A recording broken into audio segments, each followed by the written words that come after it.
Hi viewers, welcome to our channel. ప్రస్తుతం మనతో పాటు భరద్వాజ్ గారు సీనియర్ జర్నలిస్ట్ ఉన్నారు. వాటితో ఒకసారి మాట్లాడదాం. సార్ నమస్కారం సార్. నమస్తే అండి. సార్ నేను ఒక సినిమా ప్రీ రిలీజ్ ఈవెంట్లో అంటే తెలుగు ప్రొడ్యూసర్ ఎస్కేఎన్ గారు చేసిన కొన్ని వ్యాఖ్యలు వివాదాస్పదంగా మారిపోయాయి, విమర్శలకు కూడా దారితీస్తాయి సార్. అంటే తెలుగు హీరోయిన్ల పైన ఆయన చేసిన కామెంట్స్ ఏ విధంగా ఉన్నాయంటే సార్, మేము తెలుగు వచ్చిన వాళ్ళకంటే తెలుగు రాని ఇతర భాష అమ్మాయిలని ఎక్కువగా ఎంకరేజ్ చేస్తాము, ఇష్టపడతాము అని చెప్పేసి అన్నారు. తెలుగు వచ్చిన వారిని ఎంకరేజ్ చేస్తే ఏం జరిగిందో నేను చూశాను, అందుకే వాళ్ళని ఎంకరేజ్ చేయమని చెప్పేసి అన్నారు. అసలు ఏ హీరోయిన్ గురించి అయినా ఈ మాటలు చేశారు? అసలు తెలుగు సినిమా ప్రొడ్యూసర్ అయ్యింది తెలుగు హీరోయిన్ల పైన ఇటువంటి కామెంట్ చేయడం సబబేనా? నెటిజన్స్ నుంచి అయితే క్వశ్చన్స్ రైజ్ అవుతున్నాయి సార్. కామెంట్స్ మీరు వైష్ణవి చైతన్యని ఏదో సినిమాకి ఈయన అడిగాడని ఆవిడ ఆల్రెడీ సిద్ధు జొన్నలగడ్డతో సినిమా చేస్తోంది. దాంతోపాటు విజయ్ దేవరకొండ తమ్ముడితో ఆనంద్ దేవరకొండతో కూడా ఒక సినిమా ఏదో కమిట్ అయిందని వార్తలు ఉన్నాయి. ఇలా 2-3 సినిమాలు ఉన్నాయి ఆవిడకి. అందుకని తన సినిమాకి నో చెప్పింది ఆ అమ్మాయి అనేది, అంటే తన సినిమా ద్వారా ఫేమ్ వచ్చిన తర్వాత తనకి ప్రాధాన్యత ఇవ్వకుండా ఇంకెవరి సినిమాలకు ప్రాధాన్యత ఇచ్చింది అనే ఒక కడుపు అంటే ఏదో బయటపడింది ఇతని మాటల్లో అనేది మార్కెట్లో నడుస్తున్నటువంటి టాక్. ఎందుకు మాట్లాడుకుంటున్నారు అలాగా అంటే, ఈయన ఓపెన్ డయాస్ మీద మాకు ఒక అనుభవం అయింది అన్నాడు. ఆయనేమి ఊరికేనే అంటే పరభాష హీరోయిన్లతో ఓ సౌలభ్యం ఉంటుంది అని మాట్లాడటం కాదు. ఒక తెలుగు హీరోయిన్ని ఎంకరేజ్ చేస్తాం, తర్వాత ఏమైందో మాకు అనుభవపూర్వకంగా తెలుసు అన్నాడు. దీని మీద కౌంటర్ కామెంట్లు ఏమొస్తున్నాయంటే, అమ్మాయి ఎదుగుతున్నందుకు ఆనందించాల్సింది పోయి, అంటే నాకే దొరకనంతగా ఎదిగింది మేము ఒక తెలుగు అమ్మాయిని పరిచయం చేస్తే అనేది నీకు ఆనందకరమే కదా, నువ్వెందుకు నెగిటివ్గా మాట్లాడుతున్నావు అని కూడా ఒక కామెంట్ వస్తుంది అతని మీద. అంటే తొందరపాటు స్టేట్మెంట్లు, పరాయి భాష నుంచి వచ్చినటువంటి హీరోయిన్లతో రకరకాల సమస్యలు ఎదుర్కొని మీడియా ముందుకు వచ్చి బోరున విలపించినటువంటి నిర్మాతలను అనేక మందిని చూసాం చాలా కాలంగా. తెలుగు అమ్మాయిలు ఎవరికైనా సరే ప్రొఫెషన్ ముఖ్యం, కెరియర్ ముఖ్యం. కెరియర్ ఎవరి కోసం బలిపెట్టడానికి వాళ్ళు రారు. ఆ రోజున ఆ సినిమాలో ఆ అమ్మాయిని మీరు ఎంపిక చేసుకున్నారు, ఆ అమ్మాయి మీ సినిమాకి ఉపయోగపడింది, అంతవరకే రిలేషన్. అంటే కమిట్మెంట్ ఇచ్చేసి మీ సినిమాలే చేస్తాం, కాంట్రాక్ట్ మీద సంతకాలు ఇలాంటివి ఏవైనా ఉన్నాయా? ఆవిడ కాంట్రాక్ట్ని వైలేట్ చేసి వెళ్ళిపోతే అది లీగల్ ఇష్యూ అవుతుంది.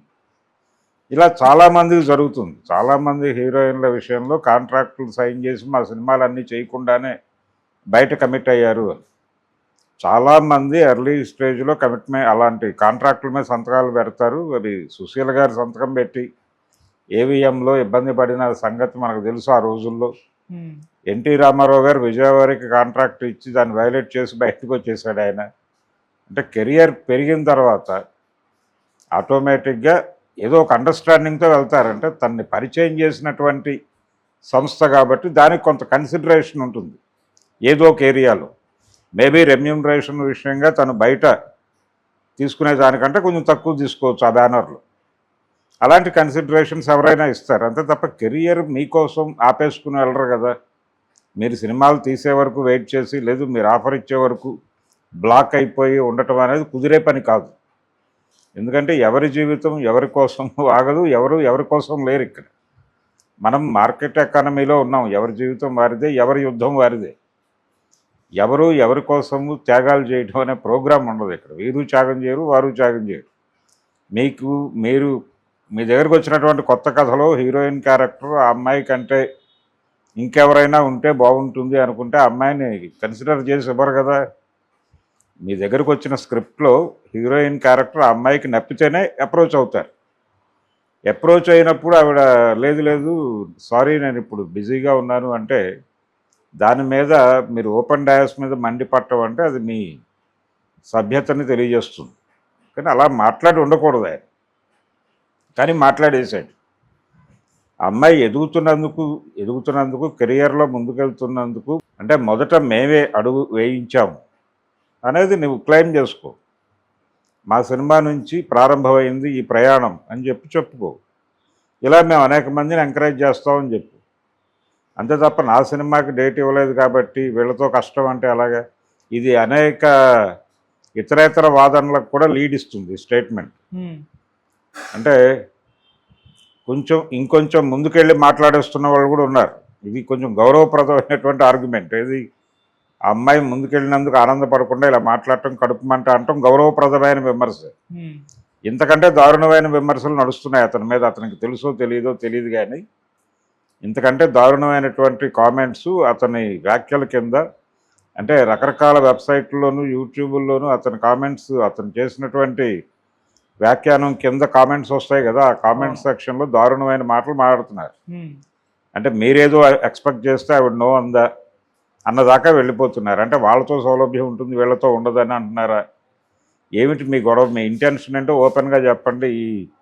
ఈ రకమైనటువంటి ముసుగేసి కొట్టే పనులేంటి అన్న పద్ధతిలో మాట్లాడేస్తున్నారు జనాలు.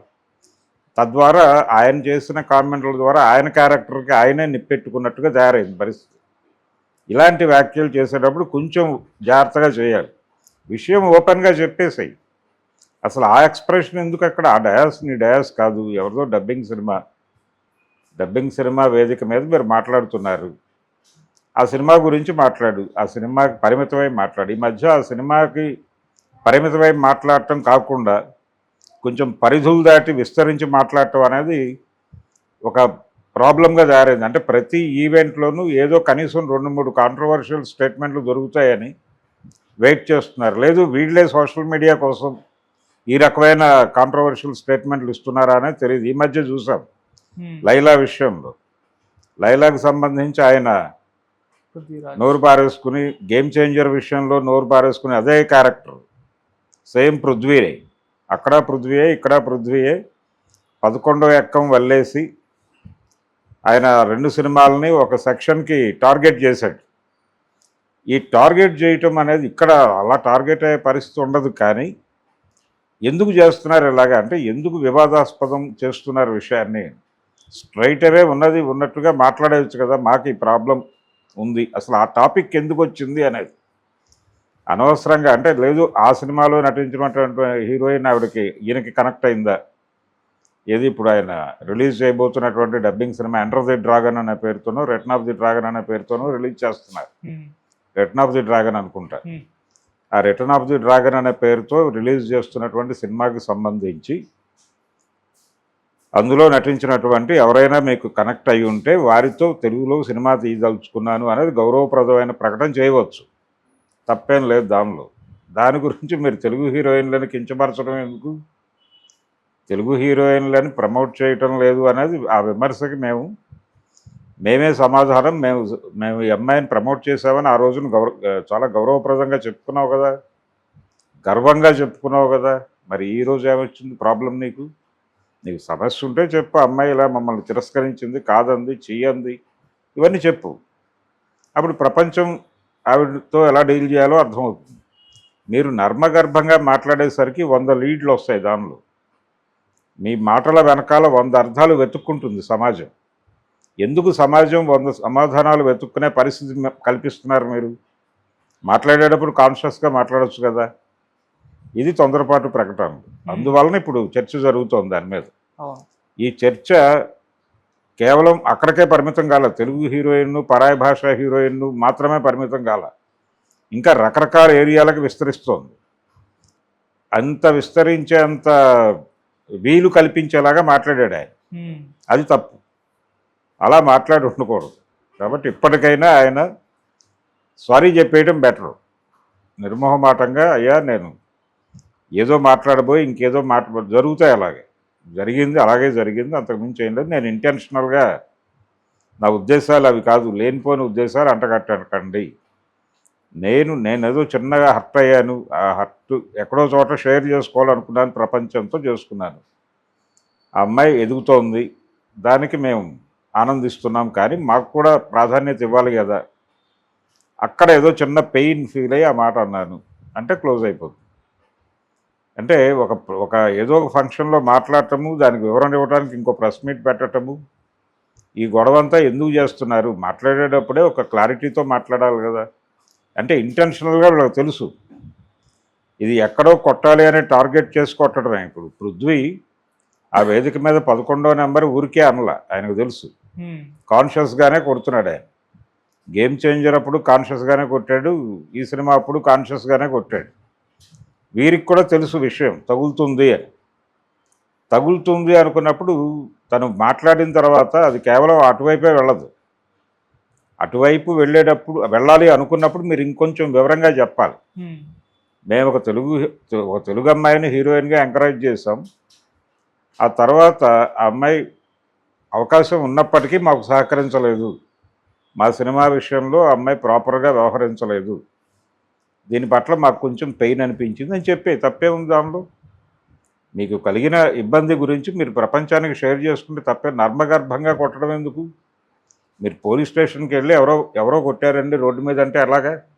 మీరు స్పెసిఫిక్గా చెప్పాలి కదా. కేసు ఫైల్ చేసేటప్పుడు స్పెసిఫిక్గా ఏమిటి విషయం అనేది స్పష్టంగా చెప్పకపోతే వాళ్ళు ఎలా రియాక్ట్ అవుతారు? అది ప్రాబ్లం ఇతనితో, ఈ నిర్మాత గారితో అది సమస్య. ఓకే. పైగా నేను ఈ సాయి రాజేష్ డైరెక్టర్ మేమిద్దరం డెసిషన్ తీసుకున్నామని చెప్పి ప్రకటించాను. ఆయన్ని కూడా కలుపుకుని, అంటే ఫర్దర్గా నువ్వు తీయబోయే సినిమాలో నువ్వు చేయించదలుచుకున్న క్యారెక్టరు పరాయి భాష అమ్మాయితో చేయించాల్సి ఉంటే నువ్వు ఆ అమ్మాయికే వెళ్తావు, ఈ అమ్మాయి దగ్గరికి రావు కదా. ప్రతి హీరోయిన్ అయినా హీరో అయినప్పటికీ, ఏ నటుడైనప్పటికీ, క్యారెక్టర్ ఆర్టిస్ట్ అయినప్పటికీ ప్రతి వాళ్ళకి ఒక టాలెంట్ ఉంటుంది. ఒక ఏరియాలో కొన్ని క్యారెక్టర్లు వాళ్ళు పెర్ఫామ్ చేయగలరు, అన్నీ వాళ్ళు చేయలేరు. ఇలాంటి కామెంట్స్ ఈ మధ్య అనుకోకుండా అన్వాంటెడ్గా సుకుమార్ కూడా చేశాడు. ఆయన డ్యాన్స్ రాదు కాబట్టి ఎస్వి రంగారావు కంటే కూడా అల్లు అర్జున్ గొప్పోడని మాట్లాడటం, ఇలాంటివి ఓవర్ స్టేట్మెంట్లు ఎందుకు ఇస్తున్నారు మీరు వేదికలు ఎక్కి? ఈ వేదికలు ఎక్కి ఓవర్ స్టేట్మెంట్లు ఇచ్చుట అనేది కూడా ఒక ప్రోగ్రామ్గా మారిపోతుందా? ప్రపంచం చర్చించుకోవాలి అనే ఉద్దేశంతో, ఇంటెన్షన్తో మీరు మాట్లాడుతున్నారా? ఇలా మాట్లాడటం అయితే సబబు కాదు. ఓకే. అంటే ఆ వేదికకి మీరు ఇస్తున్న గౌరవం కూడా కాదు అది. మీరు ఒక వేదికనెక్కి ఇంకో పల్లవి పాడటం, ఇంకెవరి గురించో మాట్లాడటం, ఇంకెవరినో టార్గెట్ చేయటం ఇంటెన్షనల్గా. అంటే స్క్రిప్ట్లే ఇవ్వరు వీళ్ళకి వేదికనెక్కేటప్పుడు. స్క్రిప్ట్లే ఉండవు. వీళ్ళు ఓన్గా అక్కడికి వెళ్ళి ఏం మాట్లాడతారో వాళ్ళ ఇష్టం అది. సినిమాని ప్రమోట్ చేయడం కోసం పెట్టిన ఈవెంట్ అది. నువ్వు అక్కడి వరకే కన్ఫైన్ అవ్వాలి. నువ్వెందుకు ఓవర్ స్టేట్మెంట్లు? అది ఎవరిచ్చినా తప్పే. అందుకని గతంలో ఈ తప్పులు జరిగేవి కాదు. ఈ మధ్య రిపీటెడ్గా కక్ష సాధింపు చర్యలు అన్నీ, నువ్వు ఇలా బిహేవ్ చేసావు కదా, రేపు ఏదో ఒక ఈవెంట్లో నాకు మైక్ ఇవ్వకపోరు, నేను చూసుకుంటాను అన్నట్టుగా తయారైంది. ఈ ధోరణి కరెక్ట్ కాదు. Thank you so much sir. Thank you.